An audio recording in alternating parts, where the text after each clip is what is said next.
Hello student, in last topic we discussed about the nucleic acid. Today we start a new topic, double helix structure of DNA. Double helix structure of DNA. DNA का double helix structure के बारे में पढ़ेंगे यहाँ पे। DNA का double helix structure जो था वो वॉटसन और क्रिक के द्वारा दिया गया था। इन वॉटसन एंड क्रिक के बारे 1953 के अंदर ये दिया था डबल हेलिक्स स्ट्रक्चर, और इसके लिए इनको नोबेल भी मिला था। देखो डबल हेलिक्स स्ट्रक्चर होता क्या है, डायग्राम के थ्रू समझेंगे हम इसको। डबल हेलिक्स स्ट्रक्चर को यहां पे क्या होता है, ये इस तरह से अरेंजमेंट होती है डीएनए की, और इस तरह की अरेंजमेंट आपको इसके साथ में आपको मिलेगा, एक हेलिक्स और मिलेगा इसके साथ में।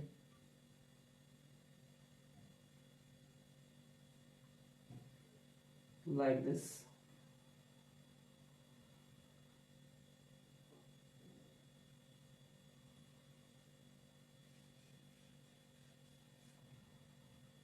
ये स्ट्रक्चर मिलेगा। अब ये आप देख रहे हो यहाँ पे दो टाइप के होते हैं, इसी कारण से डबल हेलिक्स कहा गया है इसको। पहले सिंगल हेलिक्स मॉडल हम स्टडी करते थे, लेकिन उसके बाद हमने बताया कि डबल हेलिक्स मॉडल होता है। ये टू हेलिक्स होते हैं, वन हेलिक्स सेकंड हेलिक्स, इसी बेसिस पे कहते हैं डबल हेलिक्स मॉडल। अब इसके अंदर क्या होता है, इसके अंदर बेस पेयर होते हैं, like adenine, thymine, cytosine, guanine, cytosine, guanine, like this. इसके अंदर इस तरह बेस पेयर होते हैं, वो प्रेजेंट होंगे, लाइक थायमिन, एडेनिन,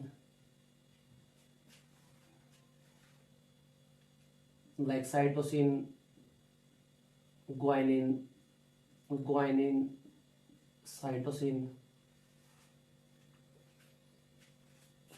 और भी होंगे लाइक थायमिन। इन्हीं कॉम्बिनेशन यहाँ पे प्रेजेंट होगा, adenine, thymine, like adenine, thymine, cytosine, guanine, इस तरह के बेस पेयर यहाँ पे प्रेजेंट मिलेंगे। ये अपने अकॉर्डिंग बना सकते हो इसको, लेकिन यहाँ पे ये होता है वन हेलिक्स, यानी वन हेलिक्स होता है, यानी एक ट्रन होता है, यहाँ से इस तरह से लेगा ट्रन, यानी ये ट्रन कुछ इस तरह जाता है, ये लाइक दिस, राइट। तो ये जो टर्न होता है वन कंपेयर टू टर्न होता है, इस एक टर्न में यहाँ पे 10 बेस पेयर आपको मिलेंगे, यहां से यहां तक आपको 10 बेस पेयर मिलेंगे वन टर्न में। और जो इसकी लेंथ होगी वो होती है 34 नैनोमीटर या फिर 34 एंगस्ट्रॉम इसकी लेंथ होती है, यानी ये वन हेलिक्स की लेंथ कितनी होती है 34 एंगस्ट्रॉम या 3.4 नैनोमीटर। और उसकी जो विड्थ होती है वो होती है करीबन 20 एंगस्ट्रॉम, या फिर इसको लिख सकते हो 2 नैनोमीटर, राइट, इसकी विड्थ होती है। और ये होता है डबल हेलिक्स स्ट्रक्चर। ये है डीएनए का, डीएनए डबल हेलिक्स स्ट्रक्चर। अब इसमें ये क्या मिलता है, इसमें आपको फॉस्फेट भी मिलता है। अब फॉस्फेट जो होता है इसमें कुछ इस तरह प्रेजेंट होगा, यानी यहां पे शुगर होगी, उनको जोड़ेगा फॉस्फेट, लाइक दिस, इस तरह से, सॉरी, यहां पे इस तरह प्रेजेंट होगा, यानी यहां पे क्या होगा, शुगर होगी, शुगर, और उनको आपस में कौन कनेक्ट करेगा, फॉस्फेट कनेक्ट करेगा, दोनों शुगर को, दोनों शुगर क्या करेगा, फॉस्फेट कनेक्ट करेगा यहाँ पे इस तरह से। फिर ये आगे शुगर निकलेगी, ये शुगर निकलेगी, इन दोनों को कनेक्ट करेगा, फॉस्फेट कनेक्ट करेगा। तो फॉस्फेट वो साइट होती है जो दोनों को आपस में क्या करता है, जोड़ता है। तो शुगर और फॉस्फेट ये बैकबोन होती है इसकी, क्या होती है, शुगर और फॉस्फेट क्या होती है, इसकी बैकबोन होती है डीएनए डबल हेलिक्स स्ट्रक्चर की। अब इसके बारे में समझते हैं, इसके सैलिएंट फीचर क्या होते हैं।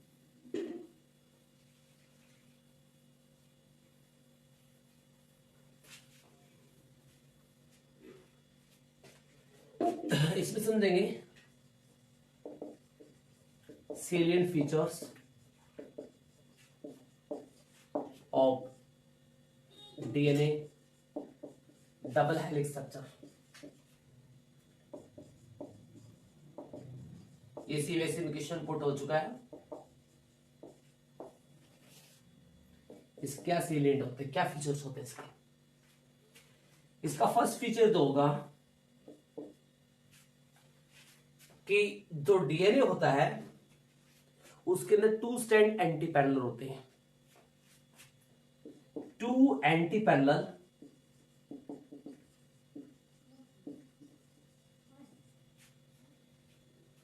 Stands present. इन 2 एंटी पैरेलल स्टैंड्स होते प्रेजेंट होंगे। अब उनकी जो पोलैरिटी होती है, इन स्टैंड की जो पोलैरिटी होती है from 3 prime to 5 prime and 5 prime to 3 prime polarity मिलेगी इनकी। तो 2 एंटी पैरेलल स्टैंड प्रेजेंट होंगे, इसकी पोलैरिटी होगी 3 प्राइम टू 5 प्राइम और 5 प्राइम टू 3 प्राइम पोलैरिटी इनकी मिलेगी। और क्या होता है, sugar and phosphate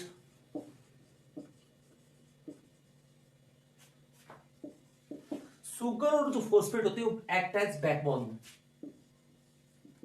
act as backbone. ये बैकबोन का काम करती है। सुगर और फॉस्फेट होती है बैकबोन का काम करेगी डीएनए के लिए। और क्या होता है,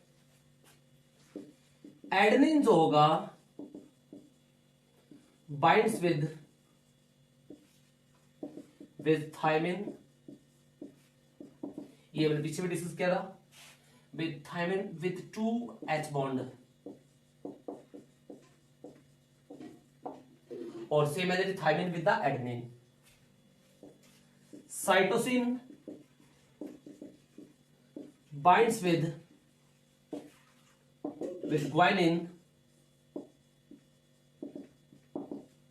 with 3H bond और same as it is vice versa, यानी same as guanine with the cytosine with 3H bond, right?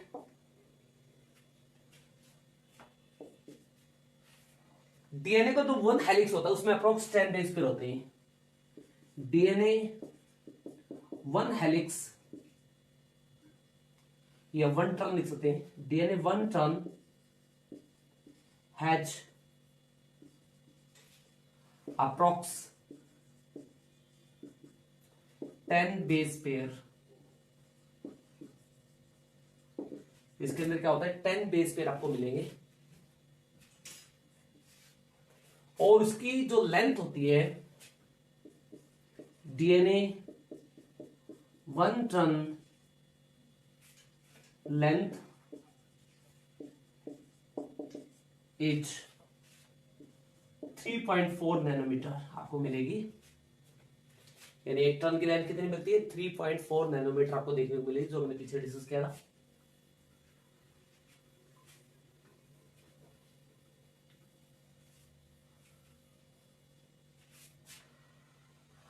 और इसके अंदर क्या होगा, और इसके अंदर हम कर सकते हैं यहां पे डीएनए 1 टन विड्थ जो होती है वो होती 20 एंगस्ट्रॉम या फिर इस एंड 2 या और 2 नैनोमीटर आपको मिलेगी, राइट। तो ये था इसका डबल हेलिक्स स्ट्रक्चर डीएनए का जो आता है। अब उसके बाद हम पढ़ते हैं टाइप्स ऑफ डीएनए। डीएनए कितने टाइप्स के होते हैं।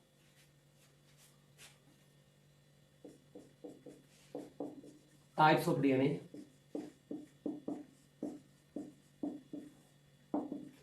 इसमें आप एक पॉइंट और मेंशन कर सकते हो डबल हेलिक्स में कि ह्यूमन का जो डीएनए होता है वो होता है right handed fashion DNA is right handed fashion turn, यानी किसकी तरफ मुड़ा होता है, राइट हैंड की तरफ टर्न होता है। ये ह्यूमन का जो डीएनए होता है ये भी इसके अंदर था डबल स्ट्रैंड में। अब टाइप्स ऑफ डीएनए की बात करें तो डीएनए के टाइप्स काफी सारे होते हैं। ए डीएनए होता है, पहला टाइप होता है ए डीएनए, दूसरा होता है बी डीएनए, तीसरा होता है C DNA, D DNA, Z DNA. यानी करीबन 5 टाइप के डीएनए होते हैं। ए डीएनए में क्या होता है, ए डीएनए में नियरली 11 बेस पेयर मिलेंगे आपको। कितने बेस पेयर मिलते हैं, 11 बेस पेयर मिलते हैं इसके अंदर। मेनली इसके अंदर बेस पेयर का डिफरेंस होता है और इसके अंदर 10 बेस पेयर मिलते हैं। ह्यूमन का डीएनए बी टाइप का होता है, तो ये नीट में क्वेश्चन आएगा।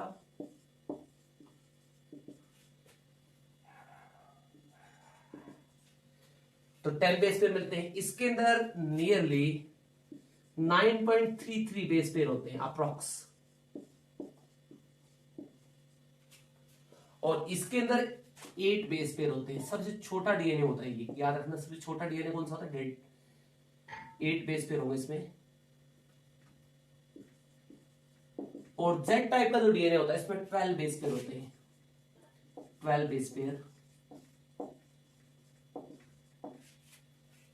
और इनके अंदर एक और डिफरेंस होता है, वो होता है राइट हैंडेड फैशन का। ये सारे राइट हैंडेड होते हैं, राइट हैंडेड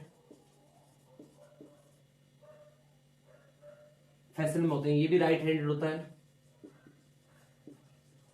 राइट हैंडेड। ये भी राइट हैंडेड मिलेगा।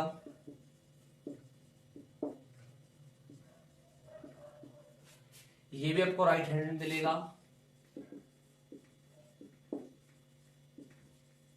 बट ये आपको लेफ्ट हैंडेड मिलेगा। ये सबसे अपोजिट होता है। ये क्या होता है, लेफ्ट हैंडेड में टर्न होता है, लेफ्ट हैंडेड होता है ये। तो ये थे टाइप्स ऑफ डीएनए के बारे में। अब बात करते हैं डीएनए की पैकेजिंग के बारे में।